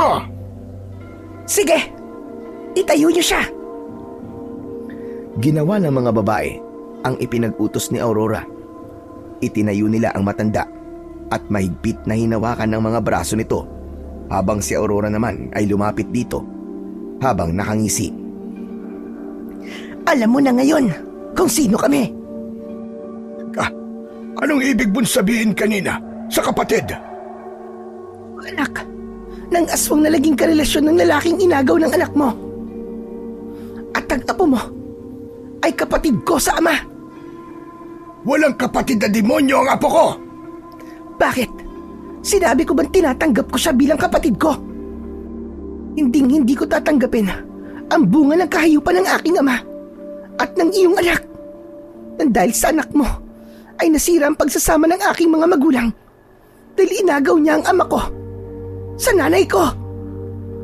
Walang inagaw ang anak ko. Kung may mga agaw man dito, yun ang nanay mo. Ginayuma lamang niya si Himalem. Kaya nabuo ka. Hindi tunay na minahal ni Himalem ang halimaw mong ina. Tumahimik ka, tanda! Malakas na sinampal ni Aurora ang matandang lalaki. Dahil sa lakas nun, ay agad na may lumabas na dugo sa kanyang bibig. Wala kang karapatan na pagsalitaan ng ganyan, Sinay. Kung hindi sana nangialam ang anak mo, hanggang ngayon ay buhay pa rin sila. Bakit hindi na lamang niya tinanggap ang pagsasama ng aking mga magulang? Bakit hindi na lang niya sinuko sa amin si tatay? Dahil kapag mahal mong isang tao, hindi mo ito susukuan. At dahil mahal mo ito, hindi mo hahayaan na mapunta ito sa kadiliman na kagaya ninyo. Isa pang sampal ang muling inabot ng matanda kay Aurora. At lahat ng yun ay nasaksihan ng binata. Dahil nagkubili lamang ito, gustong-gusto niya nang lumabas upang tulungan ng kanyang lolo. Ngunit kung lalabas siya sa alanganin na sitwasyon, ay lalo lamang silang mapapahamak. Kaya't nanahimik na lamang ito at bumuo ng plano sa kanyang isipan. Isa pang beses na magsalita ka, matanda ka, at sisiguraduhin kong mapapatay na kita. Hindi pwede, Apo. Nangako tayo kay Asaang na magbibigay tayo sa kanya ng dugo na manunugis kapalit ng malakas na kapangyarihan na ibinigay niya. Pasalamat ka, tanda, dahil may dahilan pa ako para buhayin ka. Pero kung wala, baka sa panahong ito ay pinagpipiestahan ka na namin. Hindi kayo magtatagumpay! Managinip ka ng gising, tanda, dahil sa darating na gabi, magiging alay ka na lamang. Sige na, itali niyo na yan sa bantayan habang ang karito nila ay itapon niyo. Hindi na nila magagamit yan. Bago pa tuluyang tumalikod ang dalaga, ay malakas niyang sinikmuraan ng matanda, habang ang mga mata niya ay namumula na sa galit at gigil na gigil dahil gustong gusto niya na talaga itong patayin. Pagkatapos nun ay kinaladkad nila ang matanda patungo sa malaking kahoy na nakatayo. Itinali doon ang matanda gamit ang magaspang na lubid. Hindi iniwan ng ilang babae ang matandang nawalan ng malay at duguan ang bibig. Kaya sinundan na lamang ni JP ang mga babaeng may hawak na kanilang kariton. Pagdating sa dulo ng baryo ng Puting Tupa, ay doon iniwan nila ang kariton. Pag alis nila, ay lumabas ang binatilyo sa lugar kung saan ito nagtatago. Mabilis siyang lumapit sa kariton. Paglapit niya rito, kinuha niya ang bag na may lamang tools ng matanda at inaalis niya ang laman nito at mabilis niyang kinuha ang nakapailalim na buntot ng pagi at payong. Isinilid niya sa bag ang buntot pagi habang ang dalawang takip ng garapon ay kinuha niya. Sabay nun ay hinubad niya ang nakatali na garapon sa kanyang bewang. Pinalitan niya ang mga takip nito at inilagay niya rin sa bag na kanyang dala. Hindi ko alam kung saan ko gagamitin ang payong na to. Pero bahala na. Dadali na rin kita. Pagkatapos ay nakarinig siya ng mga nag-uusap at boses yon ni Aurora na kasama ang kanyang lola at kababaihan na nang iwan sa kariton. Mabilis na nagtago ang binatilyo. Bumalik siya kung saan ito nagkukubli kanina habang nakatingin pa rin sa mga nag-uusap. Estupida! Nanggaling na dito ang kapatid ko sa tatay. Malamang, nakuha na niya ang mga sandata nila. Mga boba! Hindi niyo malang naisip na maaari kayong sundan nun. Napakalaki niyong tanga! Mabilis na pinalitaw ni Aurora ang matutulis niyang mga kuko. Sabay nun, ang pagpula ng kanyang mga mata at walang kahirap-hirap na ginilitan ang isa sa mga babaeng nang iwan sa kariton. Bumagsakin sa lupa na nagkikikisay pa. Nandito pa ang kapatid ko. Kung ayaw niyong matulad sa estupidang yan, kumilos kayo. Hanapin niyo ang kapatid ko bago ko pa kayo katayin. Sigurado ako na nandito pa siya dahil naaamoy ko pa siya. Ano pang hinihintay niyo? Kilos na! Mabilis na naghiwa-hiwalay ang mga kababaihang aswang habang ang dalaga naman ay naiwang nakatayo. Hinawakan niya ang takip na nakahulog sa lupa. Napapitlag ito nang mahawakan niya ang bahagi kung saan may tira-tira pang tubig na may bawang, asin at sili. Hindi naman napigilang matawa ng binatilyo nang makita yon. Hayop na yan. Tinawag niyang bobo yung mga kasama niya. Tapos isa rin pala siya. Napakatanga. Natigilan sa pagtawa ang binatilyo nang makita niyang nakatingin sa kinaroroonan niya ang dalaga. Hawak pa rin ang napaso nitong kamay. Dahil sa hinawakan nitong takip, napatayo ang binatilyo at mabilis na tumakbo. Siya namang pagsigaw ng dalaga. Dito siya! Mga kasama! Nang marinig yun, ay mas binilisan pa ni JP ang pagtakbo at kinuha ang isang garapon na may takip ng spray. Ginamit niya yun sa mga aswang na papalapit sa kanya. Ngunit habang siya ay tumatakbo, hindi niya namalayan ang isang bitag kung kaya't nahulog siya rito at nawalan ng malay. Pasalamat na lang siya at hindi siya nasaksak sa mga kahoy na nakausli. Hindi ito nakita ng mga aswang kaya umalis na lamang sila. Habang ang binatilyo ay wala pa ring malay. Nagising na lamang ito sa isang silid na hindi pamilyar sa kanya. Kaya't agad niyang hinanap ang kanyang bag na naglalaman ng buntot ng pagi. Ganun na rin ang payong na kanyang daladala. Ngunit sa halip na bag ang kanyang makita, isang balbasaradong lalaki ang pumukaw sa kanyang atensyon. Sino ka? Huwag kang lalapit sa akin. Teka, kumalma ka lang bata. Hindi ako masama. Nakita lang kita sa akin bitag. Wala kang malay, kaya dinala kita rito. Sinungaling ka. Anong uri ka ng aswang? Hayop ka, huwag kang lalapit sa akin. Sinasabi ko sa'yo. Kumalma ka lang. Hindi ako aswang. Tao ako. Teka, may alam ka sa mga aswang? Huwag mo akong lukuhin. Baka aswang ka rin. Baka ibang uri ka lang. O kaya nagpapanggap kang isang lalaki. Nagkakamali ka, bata. Tao talaga ako. Ito ang bag mo para makasigurado ka na hindi ako aswang. Huwag ka munang lumapit sa akin. Dapat makasigurado muna ako. Mabilis na binuksan ni JP ang bag at kumalma lamang ito nang makita niyang nandun pa ang mga gamit nila. Nasaan yung payong ko? Inabot ng lalaking balbasarado ang isang payong. Doon ay tuluyan ng kumalma ang isip ni JB. Kaya't nagtanong siya rito kung ano ang ginagawa niya sa gubat at bakit siya natatakot sa mga aswang.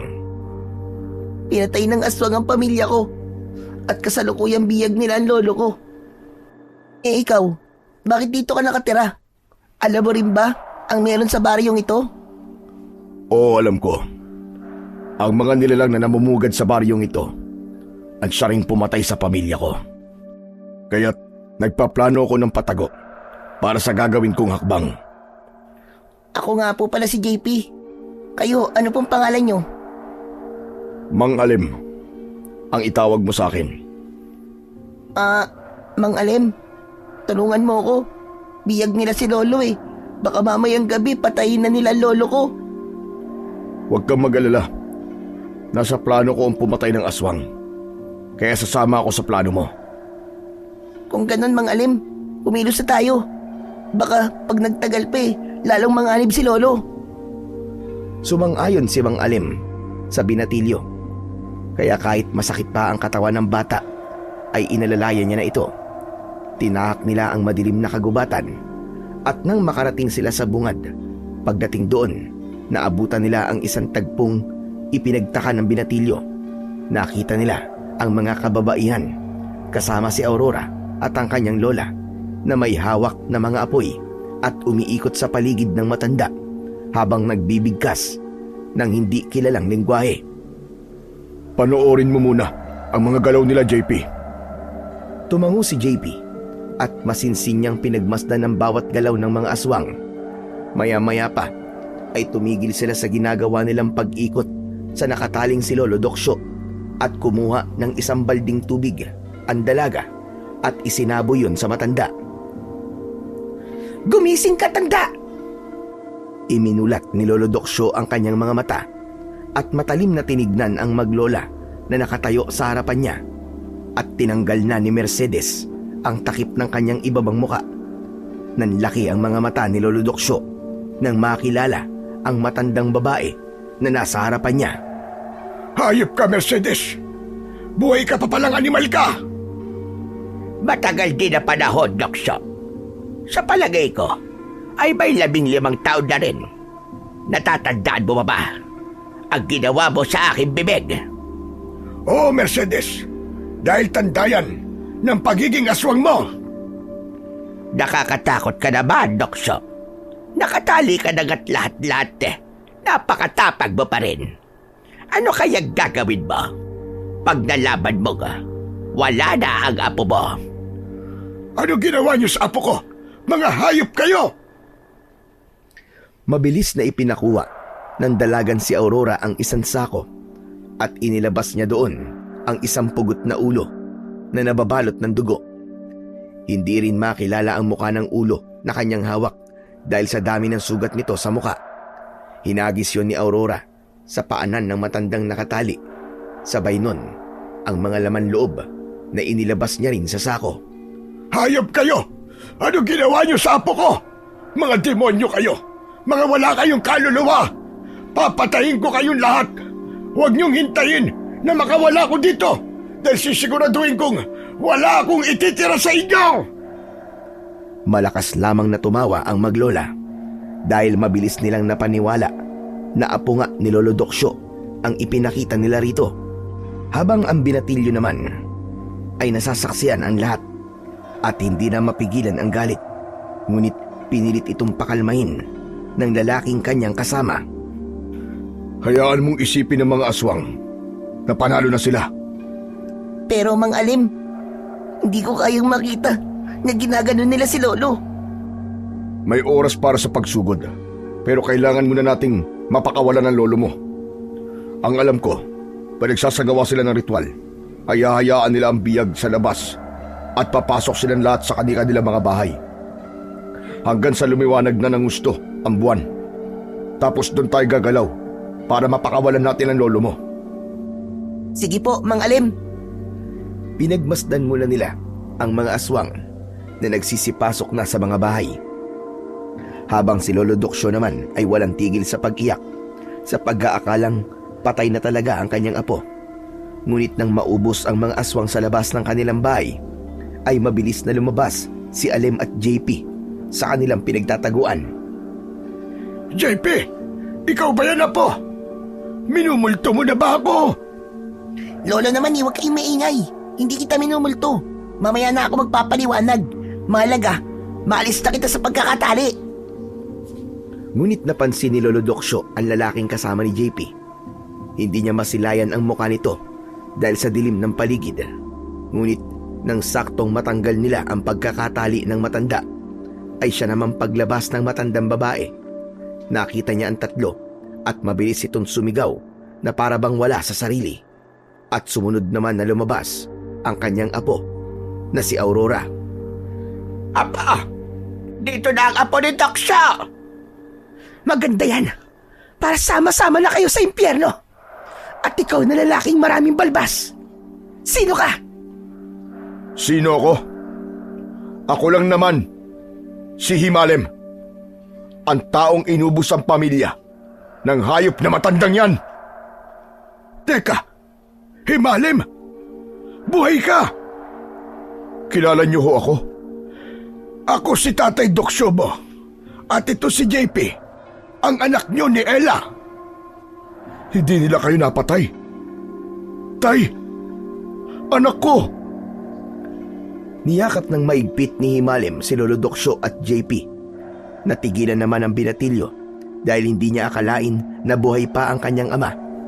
Hanggang sa tumulo na ang kanyang luha. Pagdating sa kanila, nasasabi ka. Samantalang sa akin na anak mo rin ay wala kang pakialam. Anong klaseng ama ka? Hindi mo kami minahal ni inay. Dahil hindi ko talaga siya minahal. Dahil nag-iisa lamang ang taong aking minahal. Yun ay si Ella. Siya lamang at wala nang iba pa. Hindi minahal. Samantalang nagbunga ang pagsasama niyo ni inay. Nagbunga nga. Pero nang dahil sa gayuma, kahit kailan, ay hindi ako umibig sa halimaw. Nag-iisa lamang ang babaeng nagpatibok sa aking puso. Yun ay walang iba kundi si Ella. Pero anak mo rin ako. Anak mo rin ako. Anak mo rin ako. Nagbago ng anyo ang dalaga. Akma na sana itong aatake, ngunit pinigilan siya ng kanyang lola. Anong ginagawa niyo, inang? Bitiwan niyo ako. Hayaan mo na sa akin ito, apo. Gusto kong ako makapatay sa taong pumatay sa aking anak. Pero inang... Ngunit imbis na sumagot, hinawakan lamang niya ang muka ng kanyang apo. Sabay nito ang pag-atake niya sa kinaroroonan ng tatlo. Habang ang mga kauri nila ay isa-isa na ring nagsisugod. Sunod noon ay ang pagbabagong anyo ng matanda. At dahil may hiwa ito sa kabilang labi, ay lalong naging mas nakakatakot ang itsura nito. Tumubo ang malalagaring ngipin nito habang namumula ang mga mata. Nagkaroon din ito ng maitim na pakpak. Dali-dalim pumuesto ang tatlo. Sa muling paglaban ko sa iyo, Mercedes, sisiguraduhin kong tatapusin na kita. Huwag kang masyadong mayaman, Doksyo. Dahil wala ka pa napapatunayan. Tsaka ka na magsalita kapag napatay mo na ako. Pinagdikit-dikit nila ang kanilang likod habang si Lolo Doksyo ay hawak ang kanyang buntot pagi. Si Himalem naman ay itak habang ang binatilyo ay payong lamang. Lumalim na ang gabi at patuloy lamang silang nakikipaglaban habang ang matanda naman ay kaharap ang matandang babaeng aswang. Ipinapalo ni Lolo Doksyo ang kanyang buntot pagi sa lupa at nang sumalakay ang aswang na bangkilan ay agad niya itong binigyan ng isang malakas na palo mula sa kanyang buntot ng pagi. Natamaan sa balikat ang matandang bangkilan, dahilan upang sumigaw ito ng napakalakas. Isa pa ay umatake itong mali. Ngunit sa pagkakataong yun ay nahuli na siya ng matandang manunugis dahil sa pagpulupot ng buntot ng pagi sa kanyang leg ay umusok ito. Sabay nito ang pagsigaw ni Aurora. Ang sigaw na yon na nagdulot ng pagsakit ng ulo ng tatlo, habang si Aurora naman ay lumapit sa nalulusaw na matandang bangkilan. Magbabayad kayo! Hindi uso sa akin ang lamangan! Gaganti ako! At hindi ako titigil hanggat hindi ko kayo napapatay! Lalong-lalo ka na tanda! Lahat kayo! Papatayin ko kayo! Pagkatapos ay muling umalis ang dalaga kasama ang iilang bangkilan dahil napansin nila ang pagliwanag. At dahil doon, nagyakapang muli ang magtatay. Tay, masaya po ako dahil buhay pa po pala kayo. Ganon din ako, anak. Akala ko, inubos na kayo. Teka, Alem, JP, huwag muna tayong magdiwang. Kitang-kita ko sa mga mata ni Aurora na seryoso siya sa kanyang mga sinabi. Sa palagay ko, may susunod pa tayong laban. Tay, sabi niya anak niyo rin siya. Bakit hindi niyo po subukan na kausapin siya? Hindi yun maaaring gawin ng iyong ama-apo dahil mahirap kausap ang mga bangkilan, lalo na't nakikita ko ang pagliliyab ng kanyang galit. Tama ang lolo mo, anak. Nangyari na sa akin yan tungkol sa kanyang ina at sa inyong dalawa ni Ella. Matigas ang puso ng mga bangkilan. Walang sino man ang magpapalambot nito. Kaya't sa palagay ko, anak, ay wala ng paraan. Ako po, Tay. Susubukan ko. Lolo Doksyo, hayaan niyo po kung pakiusapan po si Ate Aurora. Malay niyo naman. At makuha pa siya sa pakiusap. Hindi purong aswang si Ate Aurora. May dugong tao siya. Dahil anak niyo siya, Tay, hindi ba? Maaari yung sinabi mo, apo. Pero hindi tayo nakakasigurado dyan. Pero wala naman pong masama kung susubukan po natin. Tumahimik na lamang ang dalawa at kinumbinsi na lamang ni Himalem na sumama sa kanya ang dalawa at sa kanyang kubo na lang muna manuluyan. Hanggang sa pagsapit ng gabi ay inabangan nila ang pagdating ng aswang na bangkilan. Ngunit hindi sila sinalakay. Kaya sinulit na muna nila ang araw ng kanilang muling pagsasama-sama. Pagpasensya niyo na po, Tay. Yan lamang po ang nakayanan ko. Nanguhuli lamang ako ng baboy mo para may makain ako. Pagsaluhan na lamang natin ito, Tay. Nako, hindi kami nagrereklamo, Alem.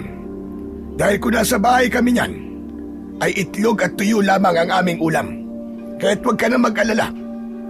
Karne na ito, kaya walang dahilan para magreklamo kami. Kaya nga po, Tay. At saka at least, hindi ba may kasama ka lang kumain ngayong gabi? May kasalo ka na. Tama ang anak mo, Alem. Umupo ka na rin at sabayan mo na kaming kumain. Naluwa si Mang Himalem dahil totoo naman ang sinabi ng maglolo. Laking pasasalamat niya rin dahil buhay ang kanyang anak. Kaya lumapit ito kay JP at muli itong niyakap. Hala si tatay. Iyakin ka pala, Tay. Napakasaya ko lang, JP, anak, dahil buhay ka. Akala ko kasi patuloy na ako magdurusa dahil sa akala ko katulad ng iyong ina ay napaslang na rin kayo ni tatay. Masaya rin po ako, Tay. Dahil ngayon, nakakausap kita. Sobrang saya ko talaga. Grabe, ganito pala ang pakiramdam ng mayakap at madama ang init ng pagmamahal ng isang ama. Tuluyan na ngang nagdrama ang mag-ama na kahit si JP ay hindi na rin napigilan ang maluwa. Kaya't nagsalita na si Lolo Doksyo dahil may katanungan sa kanyang isipan na hindi pa rin niya lubos na masagot. Sandali lang, Alem, JP. Tumigil na muna kayo sa kadramahan yung dalawa. May gusto lamang akong itanong sa'yo, Alem. Si Lolo talaga panira ka lang moment Ano ho ba yun, Tay? Kukurutin ko yung labi mo, JP, Ayos-ayusin mo ang pagsagot mo. Alem, Gusto ko lang malaman kung paano ka nakaligtas. Hindi ba't nasaksak ka sa dibdib ng anak ni Mercedes? Hinubad ni Mang Alim ang kanyang damit upang ipakita kay Lolo Doksyo ang sugat na kanyang natamo. Nagising na lamang ako, Tay. Hindi ko alam kung paano, pero butas ang dibdib ko. Pero walang anumang tama sa baga at puso ko. Ang buto ko lamang ang siyang nadali. Ilang araw din po kong nakaiga sa lupa, Tay. Hanggang sa nakayanan ko ng tumayo. Naghanap ako ng tao sa baryo natin, pero wala akong nakita ni isa. Kaya't nagbaybay ako para maghanap ng tubig at makakain. Awa naman ng Diyos, nakahanap ako ng bahay na maraming tinapay na nakatabi. Doon ako namalagi hanggang sa tuluyan na akong gumaling. Pagkatapos nun, bumalik po ako sa dati nating tinitirhan. Inilibing ko ang katawan ni Ella at saka yung lampi ni JP na naiwan na puro dugo. Ilang taon na nagdusa ako, Tay. Akala ko, wala akong nagawa. Akala ko, napabayaan ko ang anak namin ni Ella. Pero laking pasasalamat ko, Tay. Dahil buhay pala si JP. Yun lamang kasi ang huling hiling ni Ella. Kung mamamatay daw kayo doon, ay ilayo ko si JP sa baryong yun upang makaligtas siya. Sinubukan din patayin ni Mercedes ang apo ko, ngunit hindi siya nagtagumpay dahil nahiwa ko ng itak ang magkabilaan niyang bibig. Kaya't tumigil siya sa paghabol sa amin. Habang sila ay nag-uusap, ay hindi nila namalayan na nag-uumpisa ng kumain si JP, kaya't pinitik ni Lolo Doksyo ang tenga ng binatilyo. Aray ko naman, Lo. Bakit ba namimitik kayo? Ang sakit eh. Hira ka. Kumain ka kagad. Hindi mo man lang kami inintay ng tatay mo. Eh, abala po kayo nag-uusap eh. Tapos kapag sumabat naman ako, sasabihin nyo, bastos ako. Ang ibig ko sabihin na po, dapat ay hinintay mo kami para sabay-sabay tayong kumain. Huwag na nga lang, wala na akong ganang kumain. Pero akin na to ha. Tumayo ang binatilyo habang dala ang malaking hiwa ng baboy ramo. Natatawa naman ang kanyang ama na si Mang Himalim, kaya't tinignan siya ng seryoso ni Lolo Doksyo. Natatawa ka pa riyan. Pareho niyang nakuha ang ugali niyo ni Ella. Napakapasaway. Masaya lang po ako, Tay. Sobrang tagal ng panahon na nangulila ako sa aking anak. Ngunit ngayon, nakasama ko na siya. Salamat, Tay. At inalagaan yung anak ko. At lumaki siya ng malusog at gwapo. Kamukha ko, hindi ba? Si Tatay talaga. Abay, totoo naman yun ah. O siya, kumain na ho tayo. Sigurado naman ako na mabubusog na si JP sa daladala niyang hiwa ng baboy. Nag-umpisa na silang kumain habang ang binatilyo naman ay nasa labas ng bahay. Hindi niya kinain ang dala niyang hiwa. Sa halip ay inilagay niya yon sa isang lalagyan at sinabit habang nakatingin sa langit na puno ng mga bituin. Hello po, Nay. Kumusta po kayo dyan? Kung ako naman po ang tatanungin nyo, ayos lang po ako, Nay. Masaya ako ngayon dahil kasama ko na po si Tatay. Pero mas masaya sana ako kung buo po tayo. Pero Nay, grabe. Ang galing niyo po pala pumili ah. Ang gwapo po ni Tatay eh. He. Nagbibiro lang po ako, Nay. Saan ka man po ngayon, Nay? Miss na miss ka na po namin ni Lolo at ni Tatay. Mahal na mahal ka po namin, Nay. Hindi na lamang namalayan ng binatilyo na nakaidlip na siya dahil sa pagluha nito. Ginising lamang siya ng kanyang lolo. Tinabihan siya nito sa upuan. Apo, bakit hindi ka naman pumasok sa loob? Wala lang po. Lo, sana po, buo na lang po tayo, no? Siguro kung hindi nangyaring magayuma si Tatay, buhay pa po si Nanay ngayon. Hindi naman natin masasabi ang panahon na po. Sige na, tumahang ka na riyan at pumasok ka na sa loob. Napakalamok dito. Sige po, Lo. Aba teka, hindi mo ba kinain itong karne? Kay Nanay po yan, Lo. Ngumiti na lamang ang kanyang lolo at sabay na silang pumasok. Si Mang Himalim naman ay naglatag sa sala habang sila ay sa silid pinapatulog. Doon ay nakahanda na ang lahat. Hihiga na lamang sila. Alem, sumama ka bukas at magpapatuloy kami ng apo ko sa paggawa ng sapatos. Magbabaryo-baryo tayo, magmamasid tayo, at baka sa ibang baryo na umaatake ang panganay mo. Opo, Tay. Sasama po ako. Tuluyan ang pumasok ang maglolo sa silid. At sa kabilang banda naman ay hindi nga nagkamali ang matanda dahil habang sila ay masarap na natutulog ay inatake na ng mga aswang na bangkilan ang ibang baryo. Pinangungunahan yon ng dalagang si Aurora. Lumaganap siya ng kasamaan sa mga baryo upang manghawa sa pamamagitan ng pagbulong at paghalik sa ibang kababaihan. Mabilis naman na lumipas ang gabi at tulad ng nakagawian ni JP ay maaga itong gumising upang gumawa ng kape. Hindi niya ginising ang kanyang lolo at ang kanyang tatay dahil hinanda niya muna ang kariton. Kinuha niya yon kung saan ito iniwan ng mga aswang. Naabutan niya pa roon ang abo ng aswang na pinatay ng kanyang nakatatandang kapatid sa ama. Ngunit habang siya ay naglalakad, isang patay na uwak ang nahulog sa kanyang dinadaanan. Kinilabutan ang binatilyo dahil ayon sa kanyang lolo na kapag may hayop na itim ang biglang sumulpot sa kanyang harapan ay may taong mamamatay. Nagpatuloy na lamang ito dahil ayaw niyang isipin na may mawawala uli sa kanyang pamilya. Kaya nang makarating siya sa bungad ng daan ng gubat, ay iniwan niya doon ang kariton. Naayos mo na ba ang lahat, apo? Opo, Lo. Tapos na po lahat. Ayos na po. Kung ganun, Tay, tayo na ho. Hindi na sinabi ng binata ang kanyang naranasan kanina habang siya ay naglalakad. Isinukbit ni Tatay Doksyo ang bag na may lamang buntot ng pagi at natitirang garapon ng pangontra. Inilagay naman ni Mang Alim sa sakuban ang kanyang itak habang ang binata naman ay bitbit ang payong nila ng kanyang lolo. Binitbit ko na rin po pala kung sakali pong uulan na naman. O siya, tara na't maglakad. Sa ibang baryo na lamang tayo bumili ng makakain. Bilisan nyo na at baka tanghaliin pa tayo sa daan. Nag-umpisa na nga nilang tinahak ang palabas ng kakauyan.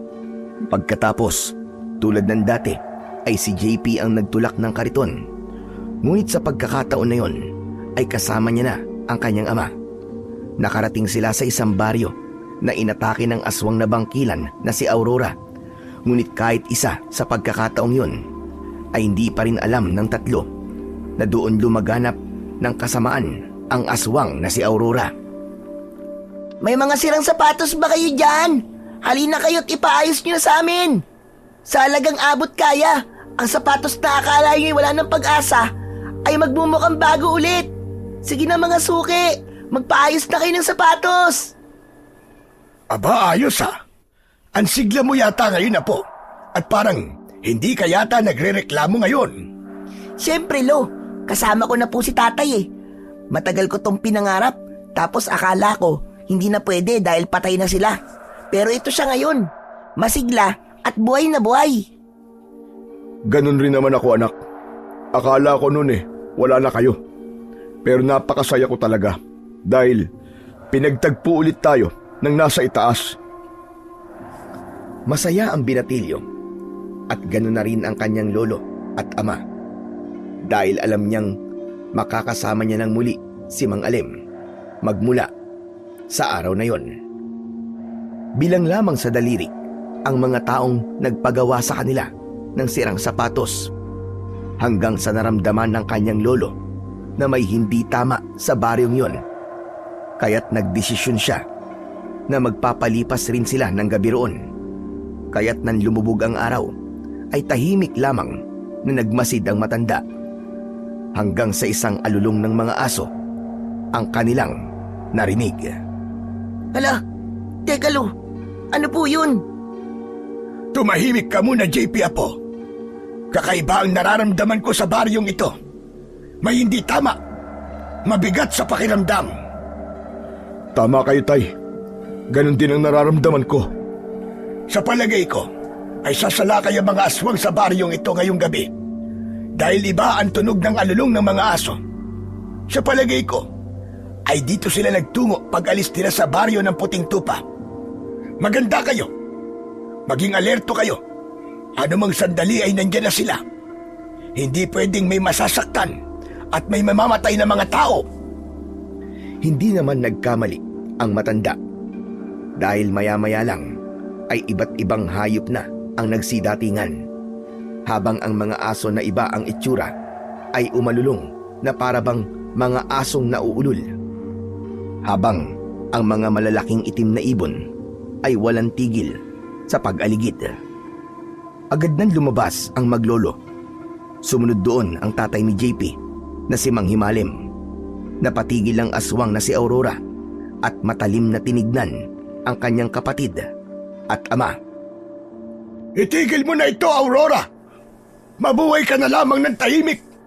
Huwag kang manakit ng mga tao! Tumigil ka na! Ikaw ang tumigil! Ano ang karapatan mo para pagsabihan ako, tanda? Ate Aurora, makinig ka naman. Baka pwede natin itong pag-usapan na lang. Hindi ka naman purong aswang eh. May dugong tao ka.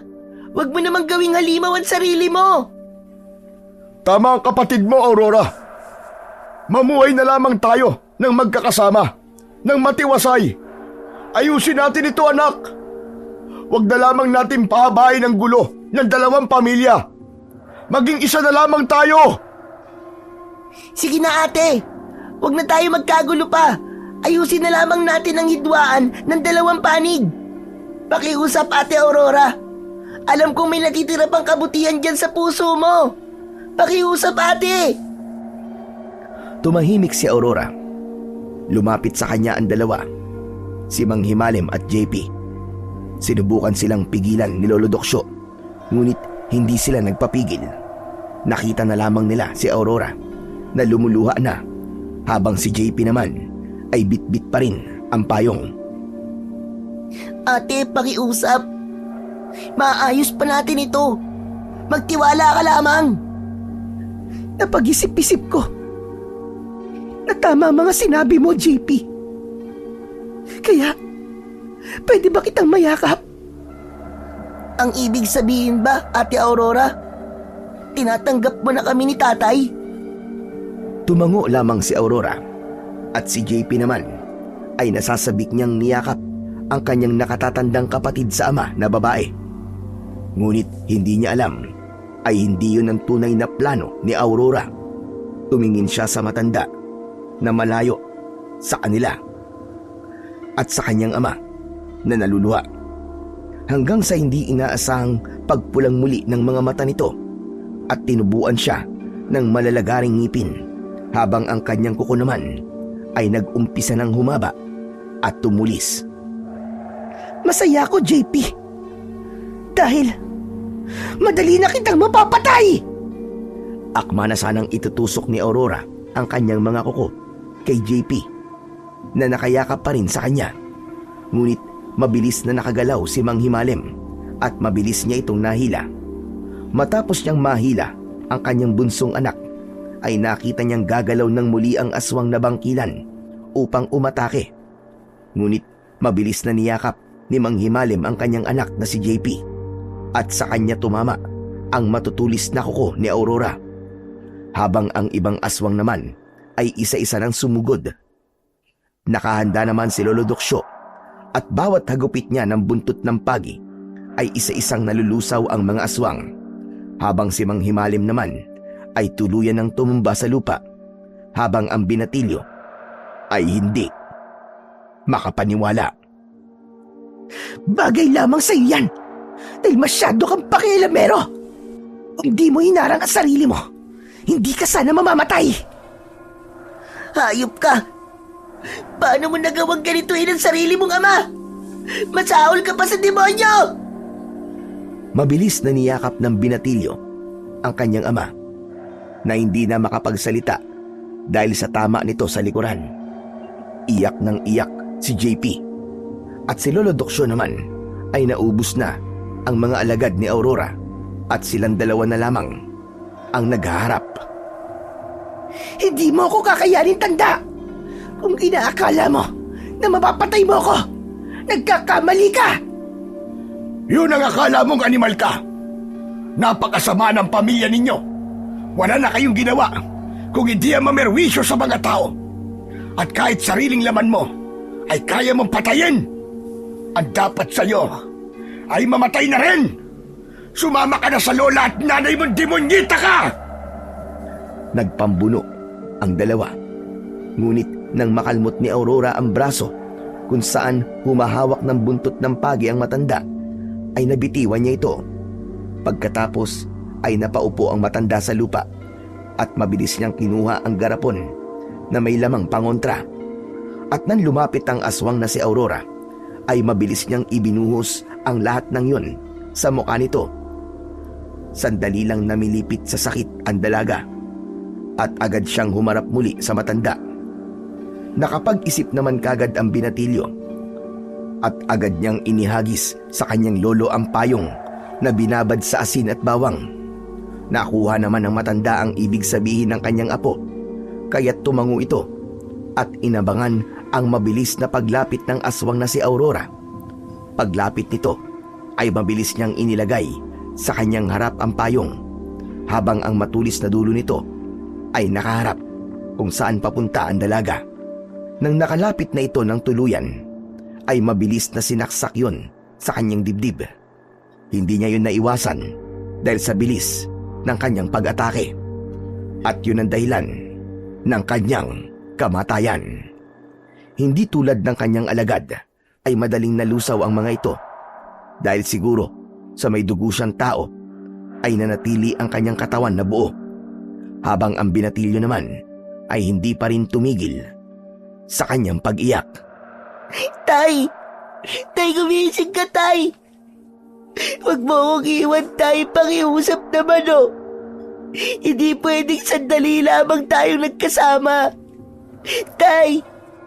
Ano ba kayo? Kakakita pa nga lang natin ulit. Tapos, iiwan niyo na naman kagad ako. Tama na yan, Apo. Isinakripisyo ng iyong ama ang kanyang buhay dahil sa pagmamahal niya sa iyo. Ganun magmahal ang isang ama.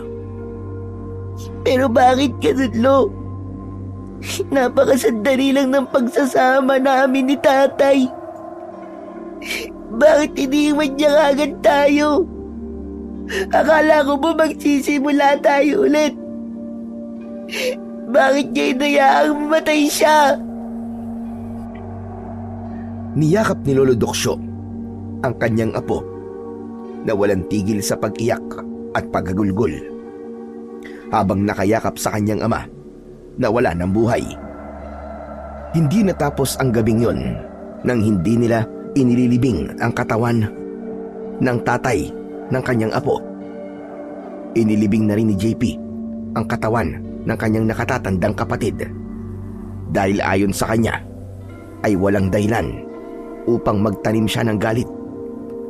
Lumipas ang ilang buwan ay tuluyan ding natanggap ni JP ang pagkamatay ng kanyang ama, at nagtuloy-tuloy pa rin sila sa paglalakad upang magbaryo-baryo at magmasid at maghanap ng susunod na mga aswang na kanilang tutugisin. Tanggapin ang pagkakamali ng iba at magpatawad. Gawin natin ang tama at huwag tayong magtanim ng galit sa ibang tao upang hindi ito ang maging dahilan upang makagawa tayo ng masama sa kapwa natin. Sundan palagi natin ang liwanag. Huwag tayong patutukso sa kapangyarihan ng dyablo at lagi tayong manalangin at ipaubaya sa taas ang ating buhay. Maging mabuting nilalang tayo sa mundo, at tulad ng ating amang lumika sa paulit-ulit na pagpapatawad niya sa ating mga kasalanan, ay gayon din ang gawin natin sa ating kapwa upang maiwasan ang mas malaking trahedya. Sa kwentong ating napakinggan ay nakita natin na nanatiling matatag ang puso ng bata habang hinaharap niya ang mapait na katotohanang ang sariling kapatid sa labas ay tuluyang nalunod sa pagiganti at nagpasakop sa kadiliman bilang isang aswang bangkilan. Ngunit sa kabila ng sakit at takot, pinili niyang palayain ang galit at ibigay ang kapatawaran sapagkat alam niya ang tunay na pagmamahal ay hindi nasusukat sa dugo lamang kundi sa kabutihang ipinagkaloob natin sa iba. At sa pagpanaw ng kanyang kapatid ay doon na unti-unting natapos ang lahat.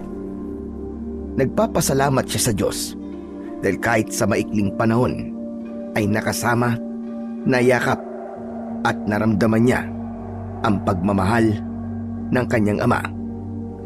At nagawa pa nitong ialay ang buhay para sa kanya. Nagpatuloy ang maglolo sa pag-iikot sa bayan-bayan upang gumawa ng sirang sapatos at magmatsyag sa bawat baryo kung may nagbabantabang aswang. Nangako ang bata sa kanyang sarili na habang siya ay may lakas, uubusin niya ang mga aswang na patuloy na nagbibigay ng takot sa mga tao at siya ang magiging tagapagtanggol ng mga naaapi sa tulong ng kanyang lolo na walang sawang umaaruga at nagmamahal sa kanya. Ang aral sa kwento, sa magkapatid, maaaring dumating ang oras ng pagtataksil, pagkakaiba o matinding hidwaan. Ngunit ang tunay na pagmamahal ay nasusukat sa kakayahang magpatawad at pumili ng kabutihan kahit pa masakit. At sa gitna ng dilim, ang pagmamahal at malasakit sa isa't isa ang siyang magiging tanglaw na magdadala sa atin pabalik sa tamang landas.